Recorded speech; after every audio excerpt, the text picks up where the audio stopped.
Vergangene Nacht hat ein betrunkener Bewohner des Asylbewerberheims in der Münchner Straße in Steinhöring im obersten Stockwerk des Gebäudes massiv randaliert. Der Einsatz von Feuerwehr, Krankenwagen und Polizei hat Bürgermeister Alois Hofstetter förmlich aus dem Schlaf gerissen.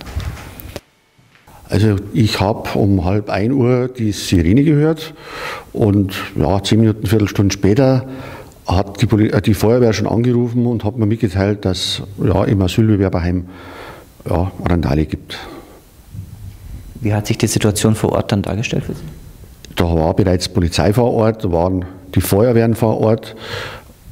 Man hat schon ein Sprungkissen aufgebaut gehabt. Die übrigen Asylanten waren neben der Bundesstraße gestanden, zum Großteil leicht begleitet. Die hat es sehr gefroren. Ja, und der Betroffene hat halt seine Gegenstände immer noch aus der Wohnung geworfen. Die Asylbewerber habe ich dann mitgenommen und habe es bei uns im Rathaus im Sitzungszimmer. Da haben sie dann warten können, bis die ganze Aktion vorbei war. Und gegen 4 Uhr früh, 4:30, haben die wieder ins Haus zurück können. Zwar nicht in alle Zimmer und alle Wohnungen, aber sie haben zumindest ein warmes Plätzchen gehabt. Wie haben die Asylbewerber den Vorfall verarbeitet, weggesteckt? Die waren natürlich schon am Anfang sehr ängstlich, was jetzt da geschieht, was mit ihnen vielleicht geschieht.